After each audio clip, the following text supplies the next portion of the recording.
have come to fulfill the law. Jesus came to fulfill the law and the prophets. That's a fact. Matthew 5:17, huwag ninyong akalaing naparito ako upang ipawalang bisa ang kautusan at ang mga propeta. Naparito ako hindi upang ipawalang bisa ang mga iyon, kundi upang tuparin. So, tutuparin daw. Hindi daw papawalang bisa, sabi ni Jesus. At yan ang pinangahawakan ng napakarami pag inigiit nila ang very literal imposition of the Jewish law. But, though Jesus said that He came to implement and to fulfill the law, Jesus also came to destroy and to end the law, to set people free from the law. Ephesians 2:14-15, Christ gave His own body to destroy the law of Moses with all its rules and commands. Sabi ng contemporary English version yan, at sabi naman ng easy-to-read version, by giving His own body, Christ ended the law with its many commands and rules. At ang isang Tagalog version, sa pamamagitan ng kanyang katawan, pinawalang bisa niya ang kautusan kasama ang mga utos at mga alituntunin nito. So alin talaga? Did Jesus come to fulfill the law? Or did Jesus come to destroy the law and to void it and to make it already an expired institution? O pareho ba tama ang mga statements na ito na puro galing naman sa Bible? Romans 8:2, because through Christ Jesus, the law of the Spirit has set you free from the law of sin and death. So the Spirit has set us free from the law of sin and death, or the law that makes us sinful and the law that causes us to be judged with death. Jesus fulfilled the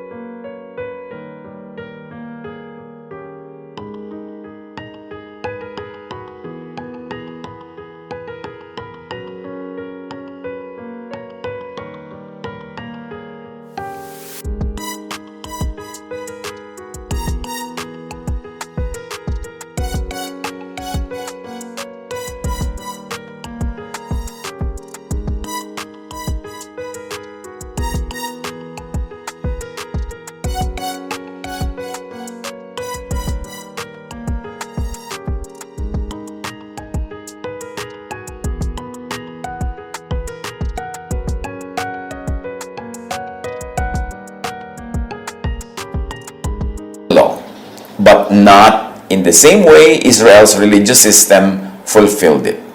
Dapat malinaw yan.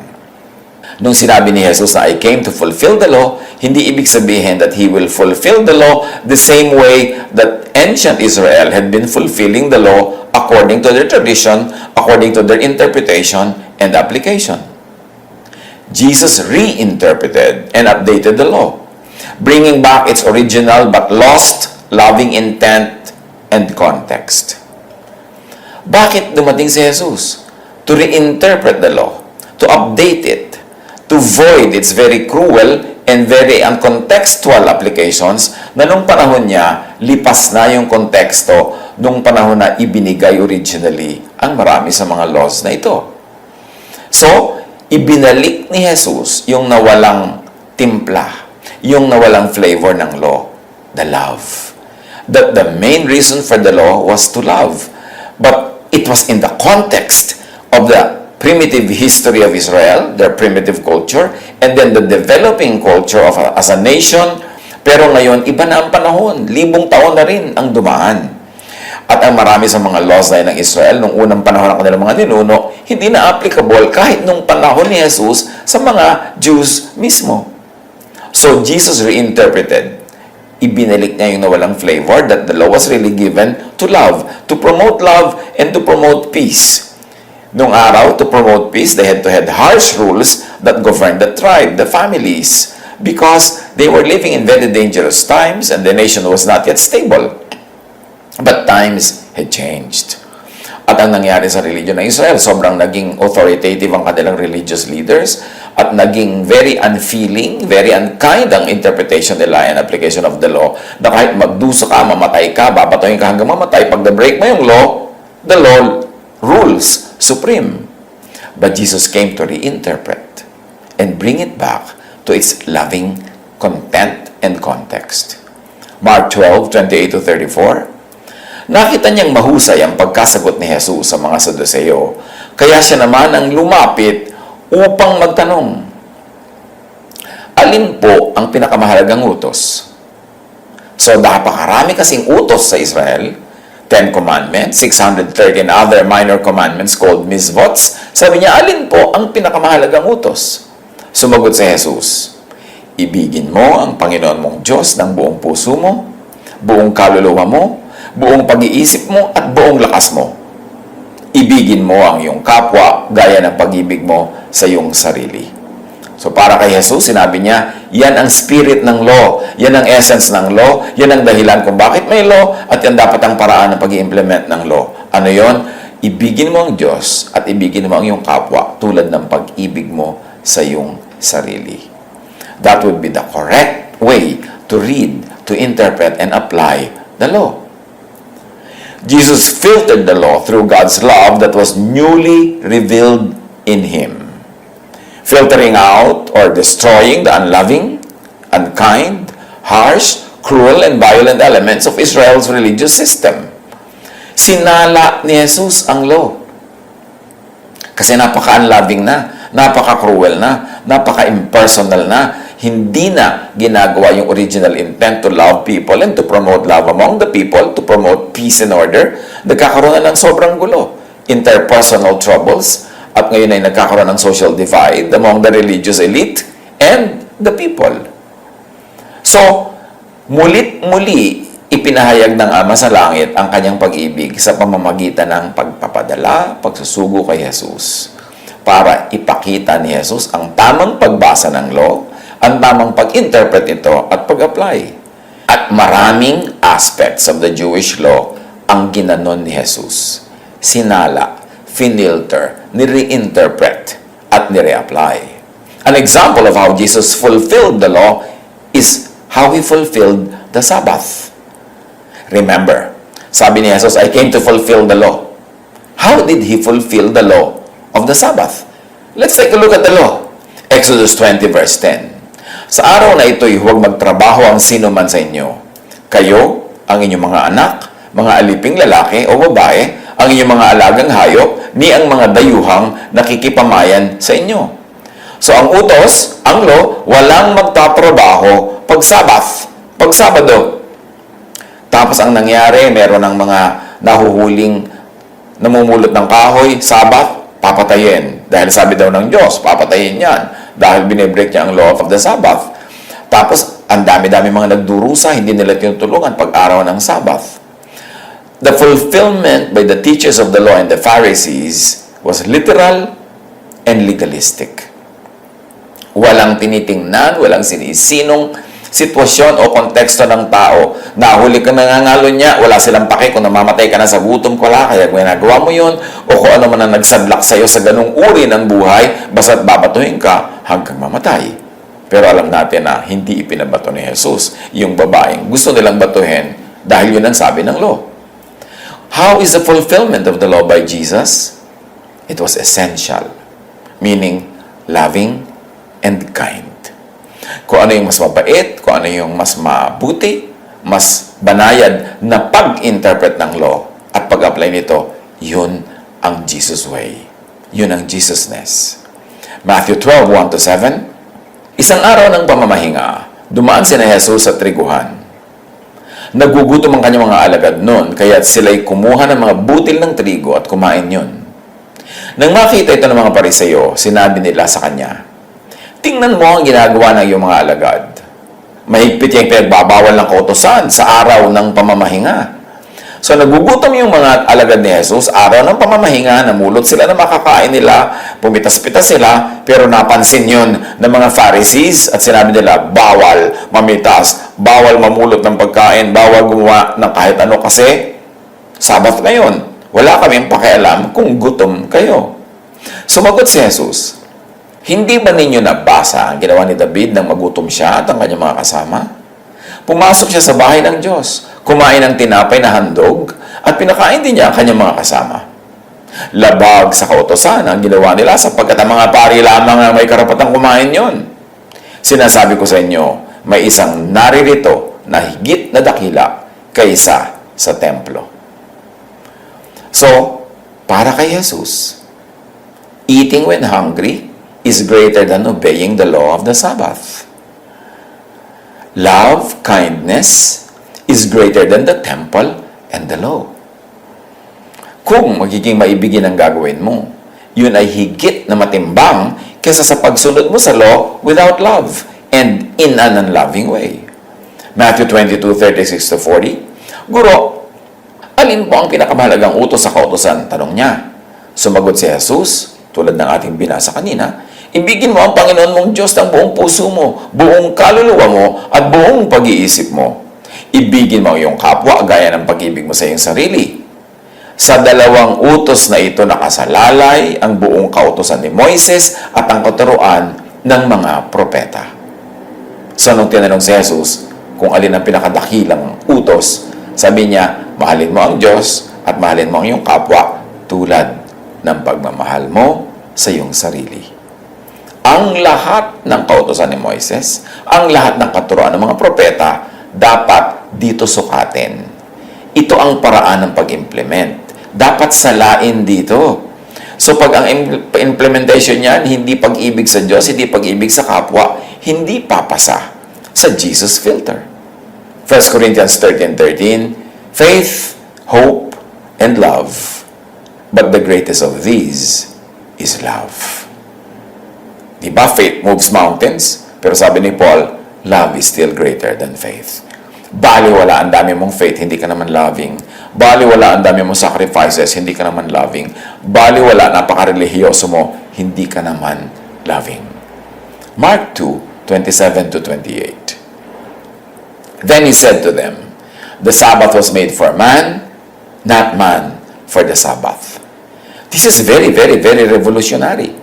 Yung mga nagpipilit na pasunurin ang kapwa sa mga law ng ancient Israel, dahil sabi daw ni Jesus, I came to fulfill the law.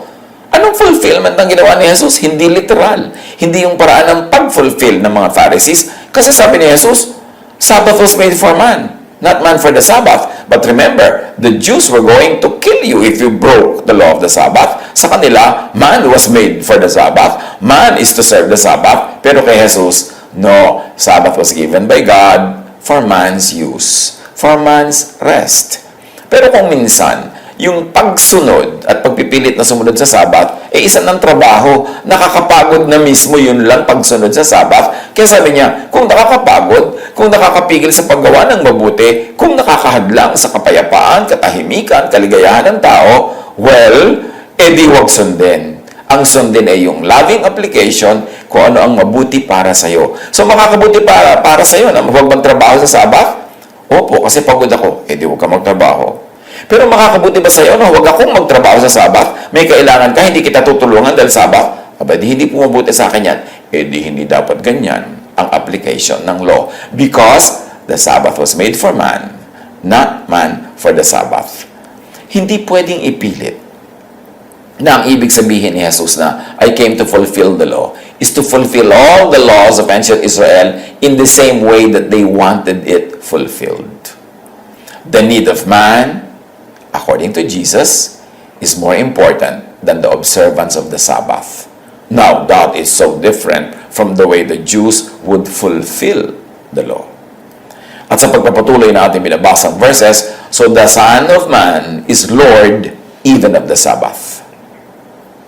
To love people, Jesus lords it over the Sabbath and puts the Sabbath at the disposal of man. Sobrang kakaiba yan na paraan ng pag-fulfill ng law.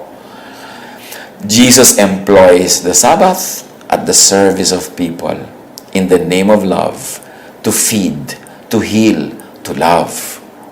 This is how Jesus fulfilled the law. Not in the usual, traditional way, but in His revolutionary, loving way. Ano ang application yan sa buhay natin, mga kapatid? This is the same way Jesus believers are to fulfill and implement the law. Hindi tayo dapat mag-apply ng Jewish law the same way the teachers of the law and Pharisees applied them. Kahit na unkind, kahit na cruel, kahit na violent, gagawin pa rin nila. Pero sabi ni Jesus, no. Sabbath was made for man, not man for the Sabbath. Ang lahat ng mga batas na yan, isa lang ang goal, to love, to be loving. Ngayon, kung magiging literal ka sa pag-apply, tapos magiging unloving ka na, cruel ka na, unkind ka na, hindi yun ang Jesus way to interpret and apply and fulfill the law. Hindi yung mag-aalok tayo ng salvation by grace sa mga tao, pagkatapos natanggapin nila yon at nag-join sila sa atin, we all backslide to the law. Sasabihin natin, salvation is by grace, not by works. At nung tumanggap na, member mo na, sasabihin na, ay, maraming laws, maraming works na dapat gawin, edi backsliding yon to the law. Balik sa maraming bawal, balik sa pagpulis, kung sinusunod nila mga bawal, balik sa paglilitis ng mga hindi nakakasunod sa law, at paghatol, at paghusga. At balik sa pagtitiwalag doon sa mga talagang nahuhusgahan na hindi karapat-dapat na sumali sa isang kapatiran. Ano ang bunga ng Pharisaic fulfillment of the law? Ano ang bunga sa buhay ng mga mananampalataya na malapariseo ang pag-interpret at pagbasa at pagpapairal sa law? Nakakapagod na religiosity. Nakakapagpatigas ng puso na religiosity. Nakakapagpalupit na religiosity. Kaya hindi unusual na makakita tayo ng mga tao na mula nung naging sobrang dedicated to the law, to the Jewish law, to the teachings of the teachers of the law and Moses, at ng mga teachings ng mga Pharisees, nagkakasira-sira magkakaibigan.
Wala ng good manners. Minsan nagkakaroon ng very unethical ways of dealing with each other. Kasi para bang, in the name of the law, I am entitled to hurt lawbreakers. I am entitled not to be kind and to be good. That is not the Jesus way. So Jesus believers and followers, what do we do with the Jewish law? Screen the law. Screen the interpretation and application of the law through the love of God revealed in Jesus. Through the teaching and example of Jesus. Through the Jesus filter. At lagi nating ipinapakita ang simplified illustration na ang lahat ng doktrina, katuruan, mga tradisyon, mga laws, mga regulations dapat salain sa Jesusness. Papasaba. Tulad nung batuhin ang babaeng nangangalo niya, batuhin hanggang mamatay. Nung pinadaan sa Jesus filter, hindi ipinabato ni Jesus. Napaka-cruel, napaka-unkind nung implementation at fulfillment na yon. So, huwag nating ipilit that when Jesus said He fulfilled the law, He came to fulfill the law, tulad yun ng pag-fulfill ng mga Pharisees. No. Very, very different. At i-apply natin ito sa iba't ibang laws, sa iba't ibang religious regulations. Ano ang gagawin ni Jesus kung ipapasala sa Kanya yung iba nating maraming mga religious regulations, yung marami nating pag-i-implement? In Jesus, ang unloving, unkind, harsh, cruel and violent elements of the law and its implementation ay destroyed na, expired na, Huwag natin ipagpilitan kasi parang binabaliwala natin ang sakripisyo, kamatayan at pagkabuhay na muli ni Jesus. Christ gave His own body to destroy the law of Moses with all its rules and commands. Yan ang ini-emphasize ng Ephesians 2:14 to 15. Jesus saves from the law, from the power of the law, from the punishment by the law, and from the guilt caused by the law, by destroying the law, by voiding the law, by rendering it outdated. In this way, Jesus saves. Jesus gives rest and peace. Kasi kung talagang i-implement natin ang lahat ng Israel's laws sa buhay natin ngayon, you can never have peace. Because you will always break one or many. It's impossible to obey all. You will always break some laws. Therefore, you will always be guilty. You will always be afraid of punishment. And those who are Pharisaic in their attitude will judge you, will hurt you, and will shun you. Pero sabi ni Jesus sa John 8:36, so if the Son sets you free, from the law yun, ha? So if the Son sets you free, you will be free indeed. Bakit maraming mga tinatawag ang sarili nilang Kristiyano, namumuhay sila under the law, as if Jesus did not happen, as if Jesus did not destroy the law, as if Jesus did not set them free from the law? Confused ang kanilang pagtanaw sa law and grace, sa Moses-ness and Jesus-ness. Those who believe in Jesus, those who follow Jesus, had been freed from the law. Galatians 5:1, it is for freedom that Christ has set us free. Stand firm then, and do not let yourselves be burdened again by a yoke of slavery. Yoke of slavery kasi ang mga law. Yung covenant between Yahweh and the people of Israel, ano ba ang sinasabi sa Exodus 20 verse 1? Sabi, I am the God who brought you out of the land of Egypt, out of the land of slavery. Therefore, we have a deal. We have a covenant. This is what you will do for me. These are my commands. Sino ang binigyan nun? The ancient Israelites who were slaves in Egypt, who were freed by Yahweh. Ngayon, ikaw, kasali ka ba sa pinalaya mula sa Ehipto? Kasama ba doon ang mga ninuno mo? Were you part of that slavery? Had you been freed from that slavery? Hindi ka kasali doon, so bakit mo ngayon ipapataw sa iyong sarili ang lahat ng mga commands na ibinigay sa ancient Israelites? Those commands, those laws, the covenant was given to them in exchange for Yahweh setting them free from Egypt. Ngayon, yung mga Kristiyano, lalo yung mga Gentile Christians nung panahon ng Book of Acts, hindi na sila dapat kasama sa Jewish law. Naniwala sila kay Jesus, dapat siya na ang correspondence nila with Jesus. Pero yung mga Jewish Christians, some of them called Judaizers, some of them called the circumcision group, because they were insisting that even the Gentiles who were not under the law to be circumcised, ini-insist nila magpa-circumcise din. Therefore, sila na mga Hudyo who were under the law, who could not obey the law, now were imposing the same law to Gentile Christians who were not even under the covenant, under the law. Kaya sabi ni Peter, why are you making God angry? Why are you testing God?